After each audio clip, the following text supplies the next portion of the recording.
Hey, okay. So these next two videos, I'm going to actually, got a little draft back there. My pants are low. These next two questions, rather, I'm going to do together. They have nothing to do with each other, but whatever. Gonna put them together. Okay, so Marilyn wants to know which Korean cities that of the Korean cities, got it. Of the Korean cities that I've lived in, which ones did I prefer and why? And then Hagwan versus public, what's my opinion? Okay, first of all, hello, welcome to MKJ TV. I hope that life is grand on your end of the tube here on YouTube. And right now I'm answering a viewer's question. So welcome, have a seat on the comfy couch and we'll have a chit chat.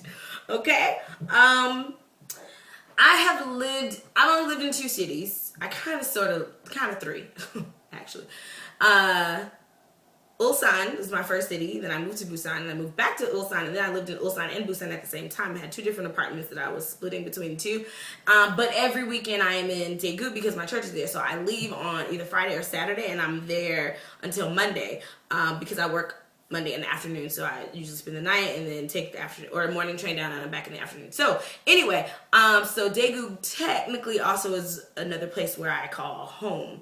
Of all the cities, I would say I like Busan. I really, really do. I like Busan. I was trying to actually move to Daegu for work or for ministry. I was trying to get a gig in Daegu so that ministry-wise I'd be closer to my church. But honestly, it's to be able to live in Busan, like, it's worth the commute. Like, I really, really enjoy it. It would be like the LA, if you will, of Korea. So people are a lot more laid back here than they are in Seoul. There is a foreigner community here, but it's small enough where you can appreciate it. Whereas Seoul, everybody named Mama lives in Seoul, and there's a lot of drama and pettiness, and I'm not interested in adults trying to figure out how to be adults, and I'm not a fan. So yeah, I really like Busan, and I live like right on the water. I'm a water baby. I'm from Carolina, coastal state. I'm used to being near the water, and then I moved to Virginia Beach, so I'm always near the water. And it's a good vibe. It's a good feeling. I like that. So I would say Busan is probably in my opinion, it is the better of the cities. Hagwan versus public. I don't know. I think I answered this in a different video, but they have their pros and cons. Probably whatever you read that was about them is probably true. The thing is, everybody comes over here. They have their own experience, and whatever their experience is, that is their truth. And so when they write about it or talk about it, me included, that's my experience. That's their experience. That's not necessarily saying that you will have that exact same experience. So you might get out of Hagwan and love it. You might go to public school and can't stand it, and vice versa. I think a lot of whether people like or dislike their jobs has a lot to do with their bosses, it has a lot to do with the kids, and it has a lot to do with their own personal training. Like, if you can't stand kids, you probably don't want to come over here to teach. Like, it's probably not, this is it right there. It seems basic, but I have bumped into people I can't stand kids, and I'm like, why are you a teacher? What? So, yeah, I honestly think either one can be, and like any situation in life, it can be whatever you make it. So, if you make it a grand affair and a grand event, which is what I do, I've worked in both public and Hagwan, it'll be that. I've had some bumps at both. I've had, I will say the time is better at public schools because when your day is done, your day is done. Whereas at a Hagwan, usually Hagwan won't start until after public school starts. So if you are, I'm an all the time person, but if you're a morning person, then public is probably where direction you want to go. And if you're up and live and well in the afternoon and into the nighttime, you do your thing, and then after work you can stay up and go out and do whatever, then okay, Hagwan probably is for you. So or if you like to sleep in, Hagwan is for you because work does not start until 1 o'clock. So 1 or 2 in those areas. So I think either one could be whatever you want it to be. I'm sorry that it wasn't a definite you should do this. I'm sorry. So I've had great and not so great experiences at both, and yeah, go in, make it pop for you, boo. Make it work for you. Whatever you like to do, make it happen. All right. My next question is from I Heart Nihon. I'm thinking, is this Nihon from Shiny? Or no, wait. Yeah, chick with the chick. Freudian slip. Dude with the thick eyebrows. Yeah, I think his name is Nihon with a U, I think. If that's what you're talking about, I don't know. Because I'm not like a K-pop groupie. I just know a little something. I know it comes on the radio. That's what I know. All right, so I Heart Nihon. Her question is, what are guys thinking? Do I know what guys are thinking, or do I have an idea with what guys are thinking when they don't approach shy girls? Okay, so I don't know what guys are thinking because I'm a girl. But I can guesstimate because I grew up with a lot of boys. I have a lot of male friends. I have so many male friends. It's actually pretty doggone funny. I should be married by now with all these male friends. I'm just kidding. But yeah, okay, so I don't know why, because I don't know what men think. And you can't say men. You can never overgeneralize. This is something I'm learning to do less of. You can't overgeneralize everybody. So I could interview a guy right now. A guy could be sitting right here, and what he's saying is completely not what another guy would think, you know? So what I can do is tell you that I'm from a woman's perspective. I found, this might not be you, I don't know, I've never met you, but I found that there are the shy women that I've come into contact with who, I'm trying to think of a nice way to say this. Okay, being shy is one thing. I actually think being shy is kind of cute. I actually kind of like shy guys because there's some mystery there, and I do know that men love a challenge. I mean, that's innate. They love a challenge. They love to feel like they're conquering and they're chasing something. So if you're shy and they're like, "Hey, how are you?" and you're like, "I'm fine," and you kind of leave it, that's a challenge to them. So, and you're mysterious because you're not putting all your business out there. You know, if you're shy, you're probably modest. So it's highly unlikely that you're going to walk into a room half naked. So now their brain is having to figure out what's under her clothes. Like what's this package going on? So that's probably intriguing. So I don't know you, but I'm guessing guys probably do approach you, or probably do make contact with you. There's something that happens between them making contact with you, them processing if they want to pursue you, and then you being pursued. That's what you should focus on. And again, this is just from the guys that I know. The guys that I know actually like shy girls because they say the shy girls are the freaks. They're the freaky ones. And also shy girls are not the ones that will be, Craig, you know, they won't be super hood and all of there are rarely hood chicks that are shy. So guys like that. Guys appreciate that because at the end of the day, although they may sleep with a string of women, my brothers, oh my God, were such hoe bags. Like, such hoe bags. Oh my God, they were such hoe bags. Like, I don't even know this woman because just 2 hours ago, I swear it was somebody else here. Who is she? Like, seriously, my brothers were the worst. But when it comes time to take you home to mama, when it comes time to really and truly like take you out on his arm, he doesn't want a video vixen. He doesn't want a hoe bag. Ask Superhead. She by herself. After all of that, she is still by herself. It's a true story. So, I think you have one up on guys. But at the end of the day, though, I don't know how old you are either. Guys just might not be ready to settle down. And if you...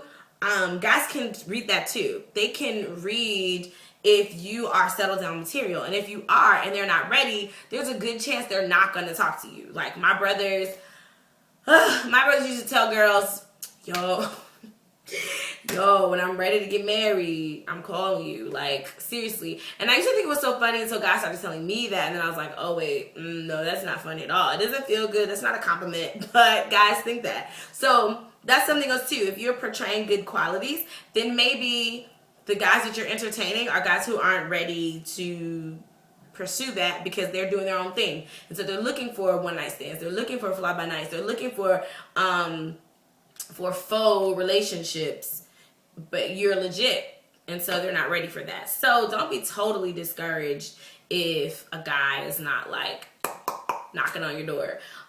Now, The other thing that I had to learn as well, sometimes, ladies, men are just being nice. Like, sometimes, and I had to really and truly learn this, because I'm a chill person and I'm nice and I do things. It makes people want to do things for me. But when they were doing them for me, I was interpreting them as, oh, he likes me. Oh, he's trying to holler. Oh, he's approaching me. Oh, he's showing interest. No, he's just being nice. And he's returning the good vibe that he got. He's returning it to you. So that's another thing too. Don't feel discouraged that, it seems like they get to a point and then they don't want to go forward. No, they were never at that point. They're just being nice. There are some guys who are straight up nice. There's also guys who are flirtatious. That's just, I'm kind of flirtatious actually. So when I'm out and about, when I meet a new guy, it's very possible that I'll, turn it on. It's just me. I am that type of person.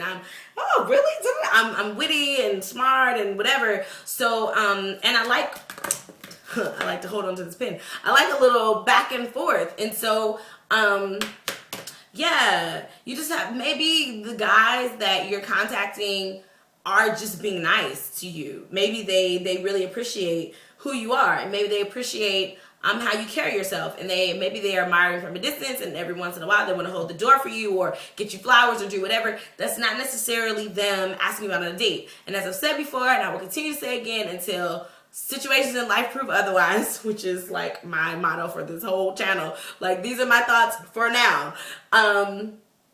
Guys, speak English. I don't know any guy that wants to go out with a woman and never ever says anything. He makes no effort at all. Even guys who are super shy, if a guy wants to be with you, he'll tell you. If a guy is interested, he will let you know. Even if he can't say it, he does to do something awesome like, write a sticky note and leave it on your door. The point is, he'll make contact with you. He will find a way to connect with you. As I told y'all, my first boyfriend, homie, didn't even speak English, but I bet he found a way to scribble that, do you like me, yes or no, check the box. So I think maybe someone else wrote that for him now that I'm thinking about it. But anyway, my point in this story is that don't misconstrue guys' good gestures. Men, the good gesture of men, not just guys. The good gesture of men. Don't misconstrue the kindness. Don't misconstrue the gentleman. Don't misconstrue that as them trying to get at you. Matter of fact, if you go, you can do it on YouTube. You can type in classic Hollywood movies or movies from the 1950s or movies from the 1940s. All of those guys technically were just straight up flirting with everybody. But when you look at it when you get to see it in perspective, the girl they really wanted, it was a clear difference in their pursuit. And then the girls that were just, the girls around, they were being polite to, although isolated, it could look like they were flirting, but you get to see, okay, that's just her personality. All right, he's going to tap dance around her and, hand her the umbrella, not because he's trying to get her draws, but because he really wanted to hand her this umbrella, but she's fly, she's beautiful, and he just wanted to play up to that. So, yeah, some guys are just gentlemen. And so take that as that and enjoy being a woman. That's the other thing. Don't look for a man asking you out on a date or a man, yo, ma, what's good, or whatever your flavor is. I don't know why I always go to that type of guy, because I'm not that type of girl, but whatever. Don't look for that to validate your femininity. Like, you are beautiful. You are a woman on your own as your own individual entity. If a man comes along and appreciates that, that's awesome. And if he stays, great. If not, it's still okay. Like, you still be a woman. You still feel good in your own skin. That's a lot of the reason why I wear jewelry. I wear heels. I do those things, not for men. That's for me, because I enjoy being a woman. So fall in love with being a woman. Enjoy being that. And the right guy will notice you at the right time. And you don't have to force it. It won't feel contrived. It doesn't feel like you are having to turn off yourself and put on someone else so this guy will notice you. It'll come super natural. Super natural. So yeah, don't change who you are at all. Now, if you're a hermit, then you probably do want to work on getting out of the house at some point. Like, unless you're going to fall for the pizza delivery guy who delivers a pizza to your house because you don't ever leave. So unless that's planned, unless that's in your scheme, you are going to have to get out eventually. And when you do go out, you are going to have to at least smile to people. send a green light that says, hi, I'm shy, but I'm cute. Like, whatever. Make that work for you. But yeah, so if you're an outgoing person, or not even outgoing, sorry, if you're a shy person, but you're out and about and no one's approaching, it's okay. Like, again, men are drawn to confidence. Confidence can be quiet. Confidence can be silent. Confidence doesn't have to announce that it's in the room. It's something that you wear. It's something that you exude. So exude your confidence. And again, the right guy will be there at the right time. So, and until then, enjoy being a woman. Have a guy hold a door. Go out on a date. Go out to coffee. Enjoy your life. Don't be so settled on settling down.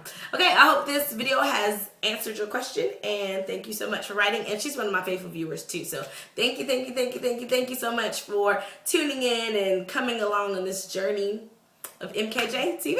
So I'll see you guys next time. 안녕하세요. Bye.